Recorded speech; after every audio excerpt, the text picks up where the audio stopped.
ರಾಜ್ಯ ಬಿಜೆಪಿಯ ಬಂಡಾಯದ ಚೆಂಡು ಈಗ ಹೈಕಮಾಂಡ್ ಅಂಗಳದಲ್ಲಿದೆ. ಹೈಕಮಾಂಡ್ ಅಂಗಳಕ್ಕೆ ಹಾಕಿದ್ದಾರೆ ಭಿನ್ನರು. ಹೈಕಮಾಂಡ್ ಏನು ತೀರ್ಮಾನ ತಗೊಳುತ್ತೆ ಅಂತಕ್ಕಂಥದ್ದು ಈಗ ಸದ್ಯದ ಪ್ರಶ್ನೆ.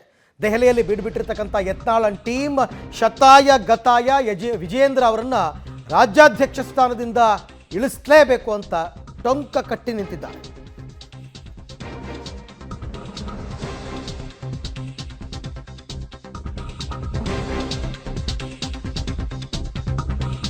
ಹೈಕಮಾಂಡ್ ಅಂಗಳದಲ್ಲಿದೆ ಬಿಜೆಪಿಯ ಬಂಡಾಯದ ಚೆಂಡು. ಈಗ ದೆಹಲಿಯಲ್ಲಿ ಬಿಜೆಪಿ ಬಂಡಾಯ ನಾಯಕರು ಸಭೆಯನ್ನ ಮಾಡಿದ್ದಾರೆ.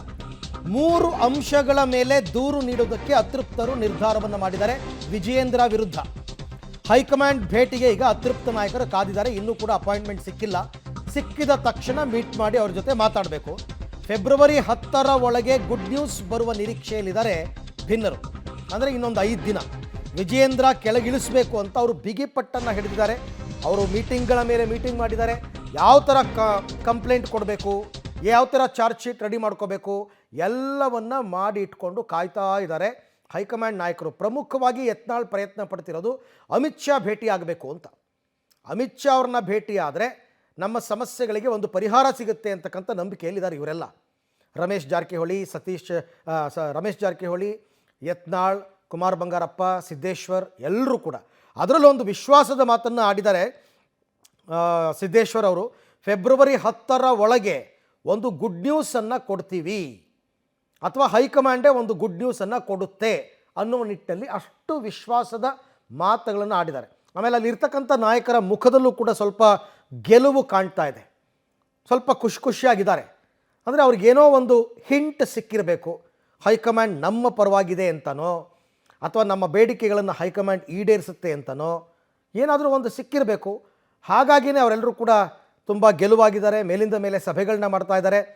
ಒಂದು ಪ್ಲ್ಯಾನ್ ಆಫ್ ಆ್ಯಕ್ಷನನ್ನು ರೆಡಿ ಮಾಡ್ಕೊಂಡಿದ್ದಾರೆ. ಹೈಕಮಾಂಡ್ ನಾಯಕರನ್ನ ಭೇಟಿಯಾದಾಗ ಅವ್ರ ಮುಂದೆ ಇಡಬಹುದಾದ ವಿಚಾರಗಳು ಏನು, ಯಾವ ಕಾರಣಕ್ಕೋಸ್ಕರ ವಿಜಯೇಂದ್ರ ಅವ್ರನ್ನ ರಾಜ್ಯಾಧ್ಯಕ್ಷ ಸ್ಥಾನದಿಂದ ತೆಗಿಬೇಕು, ಯಾರನ್ನು ಮಾಡಬೇಕು, ಈ ವಿಚಾರ ಎಲ್ಲವನ್ನೂ ಕೂಡ ಅವರು ರೆಡಿ ಮಾಡಿ ಇಟ್ಕೊಂಡಿದ್ದಾರೆ. ಅವರು ಹಾಗೆ ನೋಡೋಕೆ ಹೋದರೆ 1 ದಿನ 2 ದಿನ ಅಂದ್ಕೊಂಡು ಹೋಗೇ ಇಲ್ಲ.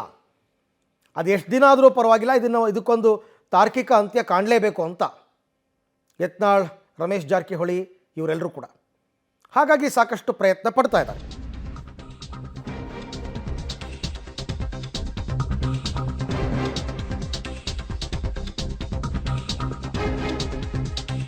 ವಿಜಯೇಂದ್ರ ಕರ್ಮಕಾಂಡ ತುಂಬ ಇದೆ. ಆತ ರಾಜ್ಯಾಧ್ಯಕ್ಷ ಆಗೋದಕ್ಕೆ ಮಾದರಿ ಅಲ್ಲ. ವಿಜಯೇಂದ್ರ ಲಿಂಗಾಯತ ನಾಯಕರನ್ನೆಲ್ಲ ಮುಗಿಸಿದ್ರು. ಇದೆಲ್ಲವನ್ನು ನಾವು ಹೈಕಮಾಂಡ್ ಗಮನಕ್ಕೆ ತರ್ತೀವಿ.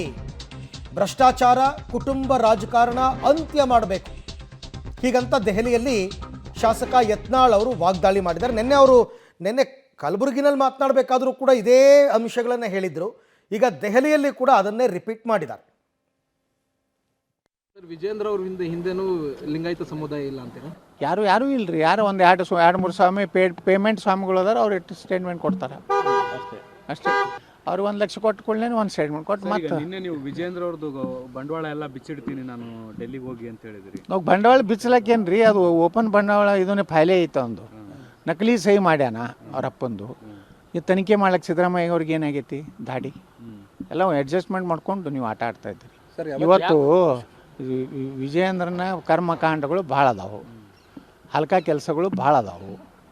ಅವೆಲ್ಲ ಬಹಿರಂಗ ಆಗಬೇಕು. ಇಂಥ ರಾಜ್ಯಾಧ್ಯಕ್ಷ ಆಗಲಿಕ್ಕೆ ಮಾದರಿ ಅಲ್ಲ ಅವನು. ಸರ್, ವಿಜೇಂದ್ರ ಅವ್ರ ಹಿಂದೆನೂ ಲಿಂಗಾಯತ ಸಮುದಾಯ ಇಲ್ಲ ಅಂತೀರಾ? ಈ ಎಲ್ಲ ವಿಚಾರಕ್ಕೆ ಸಂಬಂಧಪಟ್ಟಂತೆ ಮತ್ತಷ್ಟು ಮಾಹಿತಿ ನನ್ನ ಕೊಲೀಗ್ ಶಬೀರ್ ಅವರಿಂದ ಪಡ್ಕೊಳ್ಳೋಣ. ಶಬೀರ್, ದೆಹಲಿಯಲ್ಲಿರುವಂತಹ ಭಿನ್ನ ನಾಯಕರ ಮುಖ ನೋಡಿದ್ರೆ ಸ್ವಲ್ಪ ಗೆಲುವಾಗಿರೋಂಗೆ ಕಂಡು ಬರ್ತಾ ಇದ್ದಾರೆ. ಏನಾದರೂ ಅವರಿಗೆ ಹೈಕಮಾಂಡ್ ಕಡೆಯಿಂದ ಸಿಗ್ನಲ್ ಸಿಕ್ಕಿದೆಯಾ? ವಿಶ್ವಾಸದ ಮಾತುಗಳನ್ನ ಆಡ್ತಾ ಇದ್ದಾರಲ್ಲ, ಏನಾಗ್ತಾ ಇದೆ ಡೆವಲಪ್ಮೆಂಟ್ಸ್ ಅಲ್ಲಿ ಅಂತ? ಓಕೆ, ಮತ್ತೆ ಸಂಪರ್ಕ ಮಾಡೋಣ. ಇವಾಗ ಒಟ್ಟಾರೆ ಅವ್ರಿಗೇನಾದರೂ ಹಿಂಟ್ ಸಿಕ್ಕಿರ್ಬೋದು ಅಥವಾ ಯಾರಾದರೂ ಅವ್ರಿಗೆ ಅಪಾಯಿಂಟ್ಮೆಂಟ್ ಕೊಟ್ಟಿರ್ಬೋದು ಅಥವಾ ಇಂಥ ದಿನ ಇಷ್ಟು ಗಂಟೆಗೆ ನಿಮ್ಮನ್ನು ಭೇಟಿ ಮಾಡ್ತೀವಿ ಅಂತ ಹೇಳಿರ್ಬೋದು. ಭೇಟಿನೇ ಮಾಡಲಿಲ್ಲ ಅಂತಂದರೆ ತುಂಬ ನಿರಾಸೆ ಆಗಿಬಿಡ್ತಾರೆ. ಆಗ ಅವರ ಮಾತಿನ ವರ್ಷನ್ನೇ ಬೇರೆ ಇರುತ್ತೆ.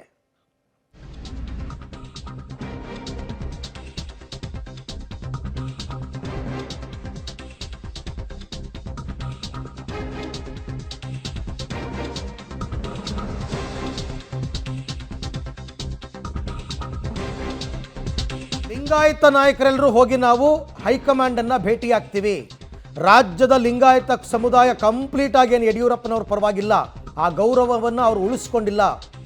ನಮ್ಮಲ್ಲಿ ಯಾವುದೇ ಸಮುದಾಯದವ್ರು ಬೇಕಾದರೂ ಅಧ್ಯಕ್ಷರಾಗಲಿ, ಆದರೆ ವಿಜಯೇಂದ್ರ ಆಗಬಾರ್ದು. ಲಿಂಗಾಯತರೇ ಆಗಬೇಕು ಅಂತ ಏನಿಲ್ಲ, ಯಾವುದೇ ಸಮುದಾಯದವರು ಬೇರೆಯವರು ಅಧ್ಯಕ್ಷರಾಗಲಿ, ವಿಜಯೇಂದ್ರ ಕೆಳಗಿಳಿಲಿ.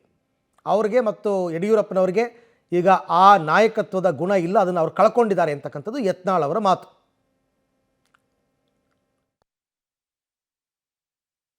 ಕರ್ನಾಟಕದಲ್ಲಿ ಯಡಿಯೂರಪ್ಪನ ಪರವಾಗಿ ಲಿಂಗಾಯತರಿಲ್ಲ, ಆ ಅಧ್ಯಾಯ ಮುಗಿದು ಹೋಗಿದೆ. ಅದು close chapter, close file, revival ಆಗುವಂಥದ್ದಿಲ್ಲ. ಮತ್ತು ಯಡಿಯೂರಪ್ಪ ಬಗ್ಗೆ ಒಂದೇನೋ ಗೌರವ ಇತ್ತು, ಆ ಗೌರವ ಅವರು ಉಳಿಸ್ಕೊಂಡಿಲ್ಲ. ಅವ್ರ ಮಗ ಅಂತರೂ ಪೂರ್ತಿ ಅವ್ರ ಅಪ್ಪನ ಜೈಲಿಗೆ ಕಳಿಸಿದಂಥವನ್ನ ಮತ್ತೆ ಅಧ್ಯಕ್ಷ ಮಾಡೋದಕ್ಕೆ ನಮ್ಮದು ಸರ್ವತಾ ವಿರೋಧ ಇದೆ. ಈ ಬಗ್ಗೆ ಮತ್ತಷ್ಟು ಮಾಹಿತಿ ನನ್ನ ಕೊಲೀಗ್ ಶಬೀರ್ ಅವರಿಂದ ಪಡ್ಕೊಳ್ಳೋಣ. ಶಬೀರ್, ಈಗ ನಾನು ಆಗಲೇ ಕೇಳ್ತಾ ಇದ್ದೆ, ಕೆಲವರು ಭಿನ್ನರ ಮುಖದಲ್ಲಿ ಗೆಲುವು ಕಂಡು ಬರ್ತಾ ಇದೆ ದೆಹಲಿಯಲ್ಲಿ ಇರ್ತಕ್ಕಂಥವರಲ್ಲಿ. ಹಾಗಾಗಿ ಏನಾದರೂ ಹೈಕಮಾಂಡ್ನಿಂದ ಸೂಚನೆ ಸಿಕ್ಕಿದೆಯಾ? ಯಾರನ್ನಾರು ಭೇಟಿಯಾಗಿದ್ದಾರಾ? ಏನು ಡೆವಲಪ್ಮೆಂಟ್ಸ್ ನಡೀತಾ ಇದೆ? ಅರವಿಂದ್, BY ವಿಜಯೇಂದ್ರ ಅವ್ರನ್ನ ರಾಜ್ಯಾಧ್ಯಕ್ಷ ಸ್ಥಾನದಿಂದ ಕೆಳಗಿಳಿಸಬೇಕು ಅನ್ನುವಂಥ ಹೋರಾಟ ಏನಿದೆ ಅದು ಮತ್ತೊಂದು ತಿರುವನ್ನು ಪಡೆದುಕೊಳ್ಳುವಂಥ ಸಾಧ್ಯತೆಗಳು ಈಗ ಸದ್ಯಕ್ಕೆ ಕಂಡು ಬರ್ತಾ ಇದೆ. ಇಷ್ಟು ದಿನ ಶಾಸಕ ಬಸವನಗೌಡ ಪಾಟೀಲ್ ಯತ್ನಾಳ್ ಮತ್ತೆ ರಮೇಶ್ ಜಾರಕಿಹೊಳಿ ನೇತೃತ್ವದಲ್ಲಿ ಒಂದು ಹೋರಾಟವನ್ನು ರೂಪಿಸುವಂಥ ಕೆಲಸವನ್ನು ನಿರಂತರವಾಗಿ ಮಾಡಲಾಗ್ತಾ ಇತ್ತು. ದೆಹಲಿಯಲ್ಲೂ ಕೂಡ ಬೇರೆ ಬೇರೆ ಸಂದರ್ಭದಲ್ಲಿ ವರಿಷ್ಠರನ್ನ ಭೇಟಿಯಾಗಿ ಅವರನ್ನ ಕೂಡ ಕನ್ವಿನ್ಸ್ ಮಾಡುವಂಥ ಕೆಲಸಗಳು ಕೂಡ ನಡೀತಾ ಇತ್ತು. ಆದರೆ ಈ ಒಂದು ಹೋರಾಟ ಮತ್ತೊಂದು ಮಗ್ಗಲನ್ನು ಪಡಿತಾ ಇರುವಂಥದ್ದು, ಮತ್ತೊಂದು ಸ್ವರೂಪವನ್ನು ಪಡಿತಾ ಇರುವಂಥದ್ದು ಈಗ ಗೊತ್ತಾಗ್ತಾ ಇದೆ. ಇವತ್ತು ಆ ಒಂದು ಸುಳಿವನ್ನ ಕೂಡ ಮಾಜಿ CM GM ಸಿದ್ದೇಶ್ವರ್ ಅವರು ಕೂಡ ಬಿಟ್ಕೊಟ್ಟಿರುವಂಥದ್ದು. ಅದೇನು ಅಂದ್ರೆ ಫೆಬ್ರವರಿ 10 ಬಳಿಕ ಹೈಕಮಾಂಡ್ ಒಳ್ಳೆ ಸುದ್ದಿ ಕೊಡುತ್ತೆ ಅನ್ನುವಂಥ ನಿಟ್ಟಿನಲ್ಲಿ ಅವರೊಂದು ಕುತೂಹಲದ ಮಾತನ್ನ ಕೂಡ ಈಗ ಹೇಳಿರುವಂಥದ್ದು. ಹೀಗಾಗಿ ಹೈಕಮಾಂಡ್ ಏನಾದರೂ ನಿರ್ಧಾರವನ್ನ ತೆಗೆದುಕೊಳ್ಳುತ್ತಾ ಈ ವಿಚಾರದಲ್ಲಿ ಅನ್ನುವಂತಹ ಪ್ರಶ್ನೆ ಕೂಡ ಎದ್ದಿರುವಂಥದ್ದು.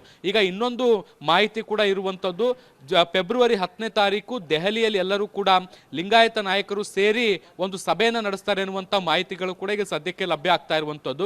ಕೇಂದ್ರ ಸಚಿವರಾಗಿರುವಂತಹ ವಿ ಸೋಮಣ್ಣ ಅವರ ಸರ್ಕಾರಿ ನಿವಾಸ ಏನಿದೆ ಅದರ ಪೂಜೆ ಫೆಬ್ರವರಿ 10ನೇ ತಾರೀಕು ನಡೆಯುತ್ತೆ.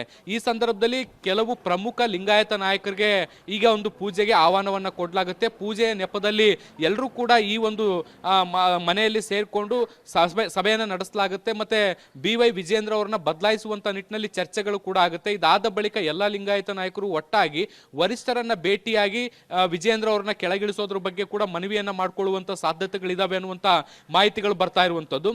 ಈ ಒಂದು ಸಭೆಯ ನೇತೃತ್ವವನ್ನ ಮಾಜಿ ಮುಖ್ಯಮಂತ್ರಿ ಮತ್ತೆ ಸಂಸದರು ಆಗಿರುವಂತಹ ಬಸವರಾಜ ಬೊಮ್ಮಾಯಿ ಅವರು ವಹಿಸ್ತಾರೆ ಅನ್ನುವಂತಹ ಮಾಹಿತಿ ಕೂಡ ಸಿಗ್ತಾ ಇರುವಂತದ್ದು. ಹೀಗಾಗಿ ಮತ್ತೊಂದು ಹೋರಾಟ ದೊಡ್ಡ ಪ್ರಮಾಣದಲ್ಲಿ ರೂಪುಗೊಳ್ಳುವಂತಹ ಸಾಧ್ಯತೆಗಳು ಕೂಡ ಈಗ ಸದ್ಯಕ್ಕೆ ಕಂಡು ಬರ್ತಾ ಇದೆ. Arvind, right Shabir, thank you ತಮ್ಮೆಲ್ಲ ಮಾಹಿತಿಗಾಗಿ.